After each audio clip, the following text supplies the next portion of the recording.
तो आज हम बात करने वाले हैं एक ऐसे क्वेश्चन के बारे में जिस क्वेश्चन को बहुत बार इलेक्ट्रिकल स्टूडेंट को उनके वाइवा में या फिर उनके इंटरव्यू में पूछा ही जाता है। और वो क्वेश्चन कुछ ऐसा है कि आखिर क्यों ट्रांसफार्मर की जो रेटिंग है वो सिर्फ और सिर्फ केवीए, एमवीए या फिर वीए में होती है। आखिर क्या रीजन है और ये केवीए है क्या, जबकि हमारी इंडक्शन मोटर की जो रेटिंग है वो किलोवाट में होती है। और ये इंडक्शन मोटर और ट्रांसफार्मर ये दोनों डिवाइस भी तो एसी पावर पे वर्क करते हैं ना, तो फिर क्यों ट्रांसफार्मर की रेटिंग केवीए में, एमवीए में या फिर वीए में होती है और क्यों इंडक्शन मोटर की रेटिंग किलोवाट में होती है। जब भी हम इस तरह का टॉपिक सुनते हैं, कहीं पे देखते हैं, तो हमारे दिमाग में इस तरह के बहुत से क्वेश्चन आते हैं, जैसे कि ट्रांसफार्मर की रेटिंग को सिर्फ क्यों केवीए में लेती है, इंडक्शन मोटर की रेटिंग में सिर्फ क्यों किलोवाट में लेते हैं। इस तरह के बहुत से क्वेश्चन हमारे दिमाग में आते हैं। तो आखिर ये केवीए है क्या और ये एमवीए क्या है, वीए क्या है, तो इस तरह के बहुत से क्वेश्चन हमारे दिमाग में आते हैं। तो डोंट वरी, इन्हीं सारे क्वेश्चन के जवाब देने के लिए तो हम यूट्यूब लर्न के माध्यम से आपके सामने हाजिर हुए हैं।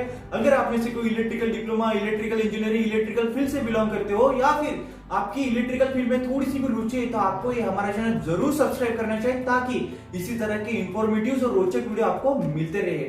चलिए तो आज का वीडियो हम शुरू करते हैं।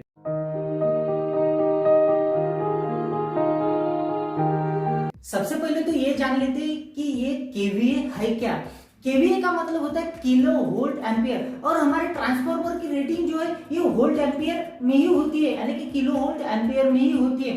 अगर ट्रांसफार्मर बड़ा है तो एमवीए में होगी मेगा वोल्ट एम्पियर, छोटा है तो वीए में होगी वोल्ट एम्पियर, और अगर ट्रांसफार्मर मीडियम साइज का है तो हमारी रेटिंग होगी किलो वोल्ट एम्पियर में। ठीक है, तो इससे एक तो बात क्लियर होती है कि ट्रांसफार्मर की रेटिंग जो है ये वोल्ट एम्पियर में ही होगी। ट्रांसफार्मर की कैपेसिटी के अनुसार वो किलो में रहेगा, किलो वोल्ट एम्पियर में रहेगा, या फिर मेगा वोल्ट एम्पियर में रहेगा, या फिर वोल्ट एम्पियर में रहेगा। लेकिन उसकी जो रेटिंग है ये वोल्ट एम्पियर में ही रहेगी, ना कि किलो वाट में रहेगी, या दूसरा कोई यूनिट उसको नहीं लगेगा, उसको सिर्फ वोल्ट एम्पियर ही यूनिट लगेगा। लेकिन सबसे बड़ी बात कि ट्रांसफार्मर को वीए रेटिंग में ही, यानी कि केवीए रेटिंग में, वीए रेटिंग में ही क्यों गिना जाता है, उसको वीए रेटिंग ही क्यों दी जाती है, इसका कारण है उसके अंदर होने वाले लॉसेस। अब ये कैसे, उसके अंदर होने वाले लॉसेस से हम केवीए रेटिंग उसको क्यों देते हैं, चलिए तो ये जान लेते हैं। जैसे कि आप सभी को पता ही है कि जो ट्रांसफार्मर है वो एक स्टैटिक डिवाइस है, और स्टैटिक डिवाइस होने की वजह से इस ट्रांसफार्मर में किसी भी तरह का मूविंग मैकेनिज्म के होने की वजह से जो लॉस होते हैं इस ट्रांसफार्मर में नहीं होंगे। फ्रिक्शनल लॉस इसमें नहीं होंगे, विंडेज लॉस भी नहीं होंगे, और रोटेशनल लॉस भी इस ट्रांसफार्मर में नहीं होंगे, क्योंकि ये स्टैटिक डिवाइस है। और स्टैटिक डिवाइस होने की वजह से इस ट्रांसफार्मर में सिर्फ और सिर्फ दो ही तरह के लॉस होंगे, उसमें से एक है कॉपर लॉस और दूसरा है आयरन लॉस। और ये जो कॉपर लॉस है वो ट्रांसफार्मर की जो वाइंडिंग है उस वाइंडिंग में इस लॉस को पाया जाता है।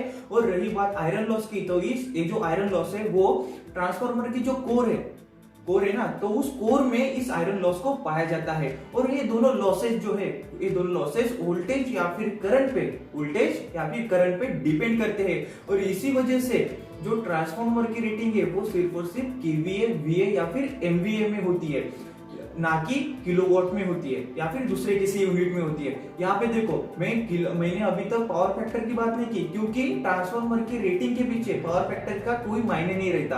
अब आपके दिमाग में सवाल आ रहा होगा कि यार पावर फैक्टर क्या, तो पावर फैक्टर जो है वो एक ऐसा एंगल होता है, वो लाई करता है in between the voltage and current. ठीक है, मींस वोल्टेज और करंट के बीच में का जो एंगल होता है वो होता है हमारा पावर फैक्टर। मैं आपको एक बार फिर से बता देता हूँ कि ये जो ट्रांसफार्मर की रेटिंग है वो सिर्फ और सिर्फ केवीए में होती है, क्योंकि इस ट्रांसफार्मर में सिर्फ और सिर्फ दो ही तरह के लॉस होते हैं। उसमें से एक है कॉपर लॉस, जो कि हमारे ट्रांसफार्मर की वाइंडिंग में पाया जाता है, और ये लॉस जो करंट पे डिपेंड होता है। और रही बात हमारे आयरन लॉस की, तो जैसे कि मैंने आपको बताया कि ये जो आयरन लॉस है वो ट्रांसफार्मर की जो कोर है उस कोर में इस लॉस को पाया जाता है, और ये लॉस वोल्टेज पे डिपेंड करता है। इसी वजह से ये दोनों लॉस किस पे डिपेंड करते हैं, तो फिर वोल्टेज या फिर करंट। तो इसी वजह से ट्रांसफार्मर की जो रेटिंग है वो सिर्फ और सिर्फ केवीए में होती है, वीए में होती है या फिर एमवीए में होती है, ना कि दूसरे किसी यूनिट में, जैसे कि किलोवाट में वो ट्रांसफार्मर की रेटिंग नहीं होगी। अगर मैं बात करूं किलोवाट की, यानी कि इंडक्शन मोटर के रेटिंग की, तो यहाँ पे देखो वो इंडक्शन मोटर की रेटिंग हो जाएगी वोल्टेज इंटू एम्पियर इंटू किल पावर फैक्टर। अब देखो यहाँ पे पावर फैक्टर का बहुत बड़ा इन्वॉल्वमेंट है इंडक्शन मोटर के रेटिंग को किलोवाट में लाने के लिए, लेकिन ट्रांसफार्मर की रेटिंग में ऐसा कुछ हमको नहीं दिखाई देता। बट इंडक्शन मोटर में ऐसा हमको दिखाई दे रहा है कि kilowatt equals to voltage into ampere into power factor. तो इसी वजह से जो इंडक्शन मोटर की रेटिंग है वो सिर्फ और सिर्फ होगी वॉट में या फिर किलोवाट में, बट ट्रांसफार्मर की जो रेटिंग है वो होंगी सिर्फ और सिर्फ वोल्टेज एम्पियर यानी कि VA, KVA या फिर MVA में, ना कि किलोवाट में, क्योंकि ट्रांसफार्मर के केस में ऐसा कोई पावर फैक्टर का रोल ही नहीं आ रहा। इसीलिए तो ट्रांसफार्मर की रेटिंग सिर्फ और सिर्फ KVA, VA या फिर MVA में होती है, ना कि दूसरे जैसे यूनिट में होती है, जैसे कि किलोवाट में उसकी यूनिट नहीं होगी। अब यहाँ पे थोड़ा हम ये जान लेते हैं कि पावर फैक्टर ट्रांसफार्मर के केस में क्यों अफेक्ट नहीं करता है। मान लीजिए हमने एक ट्रांसफार्मर ले लिया, उसको हमने सप्लाई दे दिया, 3 फेज सप्लाई दे दिया। 3 फेज का ट्रांसफार्मर है तो 3 फेज सप्लाई देंगे, सिंगल फेज का ट्रांसफार्मर है तो सिंगल फेज सप्लाई देंगे। मान लेते कंसीडर कर लेते यहाँ पे हमने 3 फेज के ट्रांसफार्मर को हमने 3 फेज सप्लाई दे दिया। अब उसके ऊपर सेकेंडरी वाइंडिंग पे हम जो सेकेंडरी साइड में हम जो लोड लगाते हैं वो लोड कितने टाइप के होंगे हमारे। जनरली हम कहीं पर भी जाएंगे तो हमारे लोड कितने टाइप के होंगे, रेजिस्टिव लोड, कैपेसिटिव लोड और इंडक्टिव लोड, ये 3 टाइप के लोड होंगे। अगर मैं इस ट्रांसफार्मर के ऊपर रेजिस्टिव लोड लगा देता हूं तो मेरा पावर फैक्टर क्या हो जाएगा, यूनिटी। अगर मैं इंडक्टिव लोड लगा देता हूं तो मेरा पावर फैक्टर क्या, लैगिंग आ जाएगा। अगर मैं कैपेसिटिव लोड लगा देता हूं तो पावर फैक्टर क्या हो जाएगा, lagging, sorry my mistake, leading. Capacitor load है तो इसका मतलब कि लीडिंग पावर फैक्टर हो जाएगा, ठीक है। लेकिन इस ट्रांसफार्मर के ऊपर हम तीनों भी लोड लगा सकते हैं, इसका मतलब कि इनमें से हम कोई भी लोड लगा सकते हैं। लेकिन इस केस के लिए हमारे पास ट्रांसफार्मर का लोड क्या होता है, अननोन होता है, क्योंकि इन तीनों में से तो हम कोई भी लगा सकते हैं ना, लीडिंग पावर फैक्टर वाला, लैगिंग पावर फैक्टर वाला या यूनिटी पावर फैक्टर वाला। जब तक हम इसको लोड कनेक्ट नहीं करेंगे तब तक तो इसका पावर फैक्टर हमें आइडेंटिफाई नहीं हो पाएगा।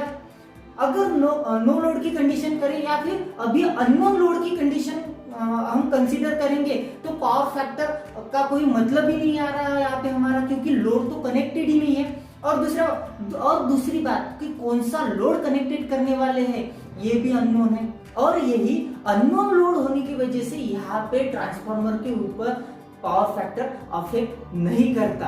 अगर लोड ही अननोन है तो हम ट्रांसफार्मर के ऊपर पावर फैक्टर अगर लोड ही अननोन है तो पावर फैक्टर हम कैसे डिफाइन कर पाएंगे, पावर फैक्टर के बारे में हम कैसे बात कर पाएंगे। तो इस वजह से ट्रांसफार्मर की जो रेटिंग है वो सिर्फ और सिर्फ KVA, VA या फिर MVA में दी जाती है as per the size of transformer. और मैं उम्मीद करता हूँ कि आज का जो इलेक्ट्रिकल टॉपिक है वो आपको यूजफुल साबित हो।